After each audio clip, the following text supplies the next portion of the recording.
दोस्तों, राजस्थान कर्मचारी चयन बोर्ड ने दिनांक 11 मार्च 2024 को अपना एक एडवर्टाइजमेंट जारी किया था, जिसके तहत बोर्ड ने राजस्थान में कनिष्ठ अनुदेशक यानी जूनियर इंस्पेक्टर के विभिन्न पदों पर सीधी भर्ती के लिए दिनांक 11 मार्च 2024 से ऑनलाइन एप्लीकेशन फॉर्म फिल करवाए थे।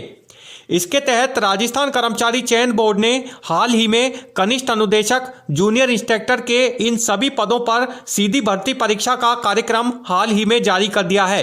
साथ में राजस्थान कर्मचारी चयन बोर्ड ने जूनियर इंस्पेक्टर भर्ती परीक्षा देने वाले राजस्थान के सभी कैंडिडेट्स के लिए इस एग्जाम को देने को लेकर कुछ आवश्यक दिशा निर्देश भी जारी किए हैं।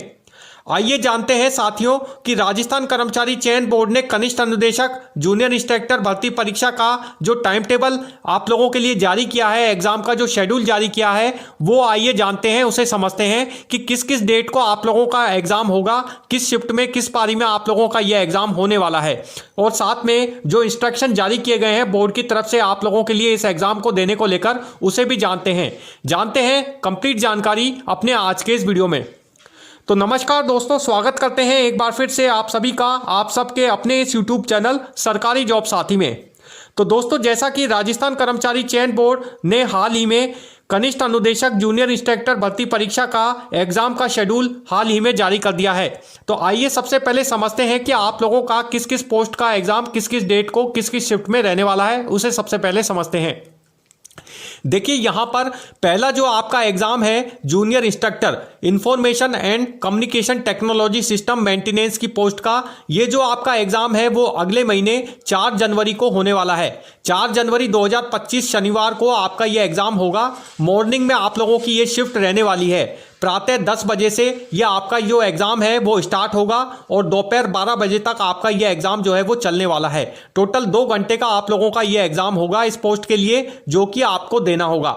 वहीं आपका जो एग्जाम का जो मोड रहेगा वो टोटली ऑफलाइन रहेगा, यानी कि ऑफलाइन मोड पर आप लोगों का यह एग्जाम जो है वो लिया जाएगा।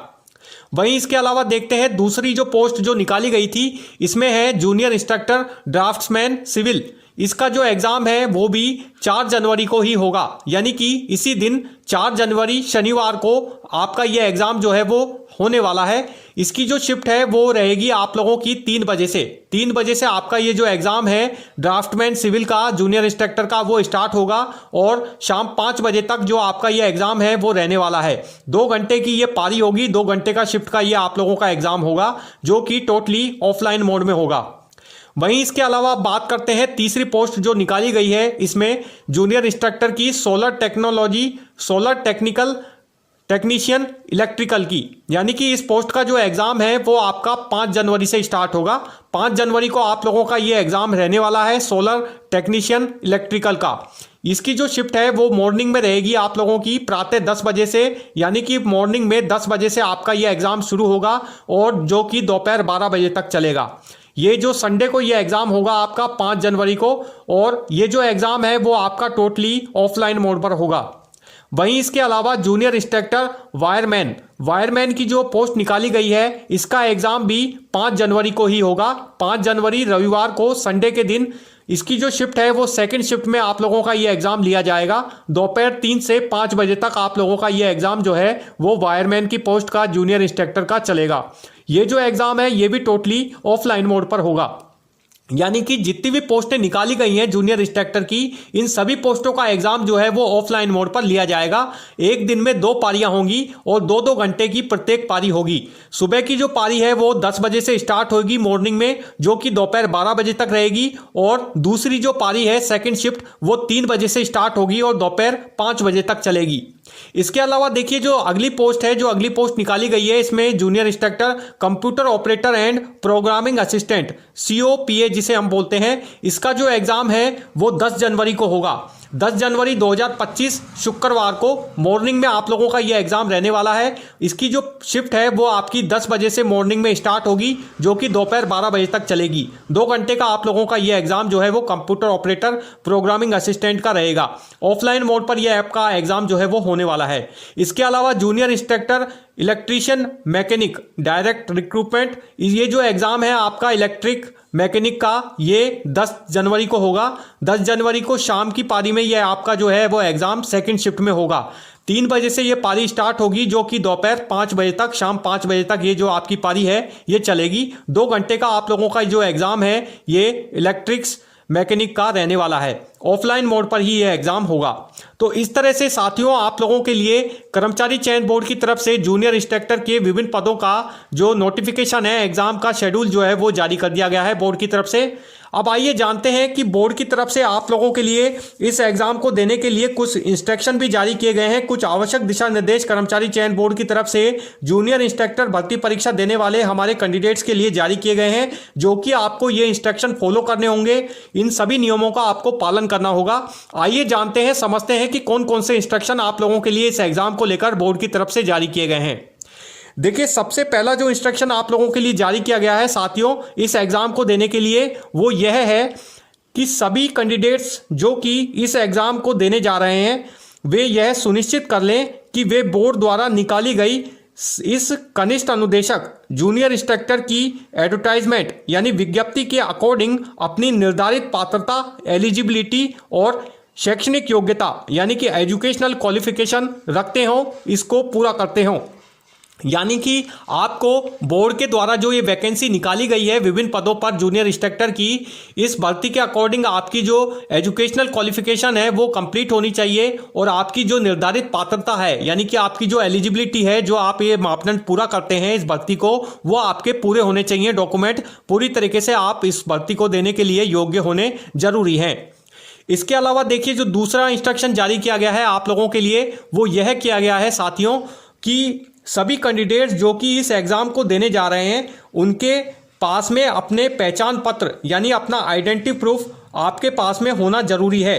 यानी कि जैसे आपका आधार कार्ड है वो आपके पास में होना कंपलसरी है। आधार कार्ड में आपकी जो फोटो है वो कम से कम 3 वर्ष से अधिक पुरानी नहीं होनी चाहिए। यानी कि आपके आधार कार्ड में जो आपका फोटो लगा हुआ है वो कम से कम 3 वर्ष से अधिक पुराना नहीं होना चाहिए। अगर 3 वर्ष से अधिक पुराना आपका फोटो लगा हुआ है आधार कार्ड में तो इस फोटो को आप तुरंत अपडेट करा लें, ताकि आपको एग्ज़ाम में जाते समय, एग्ज़ाम सेंटर पर जाते समय अपने किसी प्रकार की कोई प्रॉब्लम को फेस ना करना पड़े। यानी कि जब आप अपने एग्ज़ाम सेंटर पर जाएंगे तो एग्ज़ाम सेंटर पर जाते समय आपके एडमिट कार्ड से इस आधार कार्ड की जो आपकी फ़ोटो है उसको आपके एडमिट कार्ड की फ़ोटो से मैच कराया जाएगा। यदि मैच करने में किसी प्रकार की कोई परेशानी अगर आती है एग्जामिनर्स को या फ़ोटो आपका मैच नहीं होता है तो फिर आपको इस एग्ज़ाम को देने से जो है वो रेस्टिगेट कर दिया जाएगा, आप इस एग्ज़ाम को नहीं दे पाएंगे। तो इसी तरह से आप लोगों को किसी प्रकार की कोई प्रॉब्लम एग्ज़ाम सेंटर पर फेस ना आए, इसके लिए आपको सबसे पहले अपना आइडेंटिटी प्रूफ है, स्पेशली जो आधार कार्ड है, उसको आपको अपनी फ़ोटो को जो है अच्छे से चेक कर लेना चाहिए और उसे अपनी फ़ोटो को अपनी एडमिट कार्ड से मैच अच्छे से कर लेना चाहिए, ताकि किसी प्रकार की कोई आपको प्रॉब्लम फेस ना आए, आप एग्ज़ाम सेंटर्स पर इस एग्ज़ाम को देने से वंचित ना रहें। इसके अलावा ये नियम आपको जो है वो फॉलो करना है बोर्ड के द्वारा जो इंस्ट्रक्शन जारी किया गया है। इसके अलावा देखिए, जो तीसरा इंस्ट्रक्शन जारी किया गया है साथियों आप लोगों के लिए वो यह है कि एग्ज़ाम के दौरान इस एग्ज़ाम के अंतर्गत आपसे क्वेश्चन पेपर में अब की बार 4 ऑप्शन की जगह 5 ऑप्शन आपको एग्ज़ाम में क्वेश्चन में देखने को मिलेंगे। प्रत्येक प्रश्न के आगे 5 ऑप्शन आपको दिए होंगे। पांचों ऑप्शन जो है वो A, B, C, D और E ऑप्शन निर्धारित होंगे। ई ऑप्शन जो है वो अनुत्तरित प्रश्न से संबंधित होगा। यानी कि आप लोगों के इस एग्जाम में अब की बार क्वेश्चन पेपर के अंदर 5 ऑप्शन जो है वो आपको देखने को मिलेंगे। 5 ऑप्शन होंगे A, B, C, D और ई ऑप्शन। ई ऑप्शन जो है वो अब की बार नया जोड़ा गया है। राजस्थान की जितनी भी कर्मचारी चयन बोर्ड की परीक्षाएं हैं उनमें सभी में ये ई का जो ऑप्शन है वो अब की बार जोड़ा गया है। 5वां विकल्प जो है वो जोड़ा गया है। तो आपको 5 ऑप्शन को अच्छे से चेक करना होगा, उसके बाद में आंसर आपको देने होंगे। इसके अलावा देखिए, जो चौथा जो इंस्ट्रक्शन जारी किया गया है आपको साथियों इस एग्ज़ाम के लिए वो यह किया गया है कि आपको इस एग्ज़ाम के अंदर क्वेश्चन पेपर सोल्व करते समय OMR शीट में नीले बॉल पॉइंट पेन का ही केवल यूज़ करना है।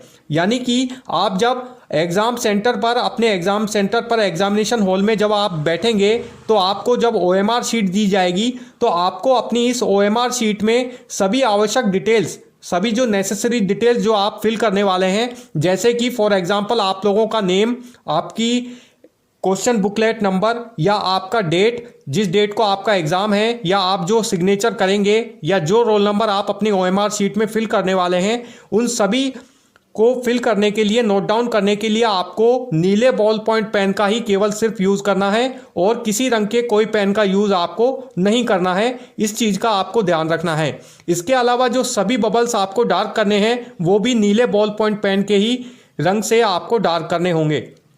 तो ये इंस्ट्रक्शन जो है वो आपको फॉलो करना होगा। वहीं पांचवा जो इंस्ट्रक्शन जारी किया गया है साथियों आप लोगों के लिए, वो यह किया गया है कि यदि कोई कैंडिडेट्स यानी कि अभ्यर्थी किसी प्रश्न का उत्तर आंसर नहीं देना चाहता तो फिर उसे ऑप्शन ई वाला जो ऑप्शन है, पांचवा ऑप्शन, उसे गोले को डार्क करना होगा। यानी कि आप 4 ऑप्शंस में से कोई भी ऑप्शंस का आंसर टिक नहीं करना चाहते तो जो पांचवा ऑप्शन आपको दिया होगा, जो कि बोर्ड की तरफ से अब की बार पहली बार राजस्थान की सभी भर्ती परीक्षाओं में जोड़ा गया है, तो पांचवा जो ऑप्शन है ई ऑप्शन, उसको आपको जो है गोले को आपको टिक करना होगा, डार्क करना होगा। ये आपको जानकारी ध्यान में रखनी है।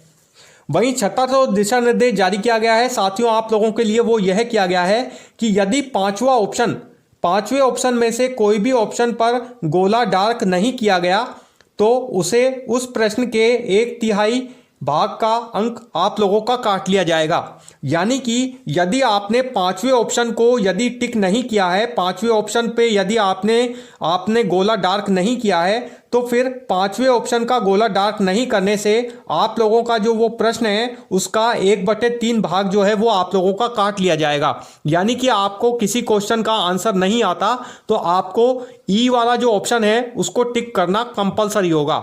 इस चीज़ का आपको ध्यान रखना है, ये नियम आपको जरूर फॉलो करना है। इसके अलावा देखिए साथियों, जो अगला 7वां दिशा निर्देश जारी किया गया है इंस्ट्रक्शन आप लोगों के लिए इस एग्जाम को लेकर, वो यह है कि वहीं 10% से अधिक क्वेश्चन में किसी भी ऑप्शन पर गोला काला नहीं किया गया तो उसे इस एग्जाम से अयोग्य घोषित कर दिया जाएगा, यानी कि आपको रेस्टिगेट कर दिया जाएगा। यानी कि यदि आपने 10% से अधिक क्वेश्चनों में किसी भी ऑप्शन पर गोला काला नहीं किया, यानी कि आपने 10% ऐसे क्वेश्चन है 10% से अधिक जिनका आपको आंसर नहीं आता या जिनके आपने आंसर टिक नहीं किए हैं, यदि आपने 10% से अधिक क्वेश्चनों का आंसर अगर आपने ई वाले ऑप्शन को टिक नहीं किया तो आपका इस एग्जाम में आपको अयोग्य घोषित कर दिया जाएगा। आपको रेस्टिगेट जो है वो टोटली इस एग्जाम से कर दिया जाएगा। वहीं जो 8वां और अंतिम दिशा निर्देश जारी किया गया है साथियों आप लोगों के लिए इस बोर्ड की तरफ से इस एग्जाम को लेकर, वो यह है कि इस जूनियर इंस्ट्रक्टर भर्ती परीक्षा के लिए आपने प्रोविजनल ई एडमिट कार्ड बोर्ड की आधिकारिक जो वेबसाइट है www.rsmssb.rajasthan.gov.in पर परीक्षा की निर्धारित तिथि से पूर्व ही बोर्ड द्वारा अपनी इस वेबसाइट पर अपलोड कर दिए जाएंगे। आप वहां से अपना ई एडमिट कार्ड डाउनलोड करवा कर निकलवा सकते हैं। तो साथियों ये थे आप लोगों के लिए कुछ आवश्यक इंस्ट्रक्शन, दिशा निर्देश जो कि आप लोगों के लिए इस जूनियर इंस्ट्रक्टर भर्ती परीक्षा के लिए कर्मचारी चयन बोर्ड की तरफ से जारी किए गए हैं। और साथ ही आप लोगों के लिए इस एग्ज़ाम का जो शेड्यूल है वो बोर्ड की तरफ से जारी कर दिया गया है, जैसा कि मैंने आपको बताया। तो साथियों ये था हमारा आज का वीडियो पसंद आए तो प्लीज़ इसे लाइक ज़रूर करें, ज़्यादा से ज़्यादा अपने फ्रेंड्स के बीच में आज के इस वीडियो को शेयर भी करें। और हाँ साथियों, यदि आपने अभी तक हमारे इस चैनल को सब्सक्राइब नहीं किया है तो प्लीज़ हमारे इस चैनल को सब्सक्राइब करना भी ना भूलें और साथ में बेल आइकन बटन पर जरूर प्रेस करते रहें ताकि आपको हमारे इसी तरह के विभिन्न भर्ती परीक्षाओं के नोटिफिकेशन के, एडवर्टाइजमेंट के, विभिन्न भर्ती परीक्षाओं से रिलेटेड अधिक प्रकार के वीडियोज़ इसी तरह से अपने इस यूट्यूब चैनल पर हमेशा की तरह मिलते रहें। So thank you for watching this video. Goodbye, जय हिंद।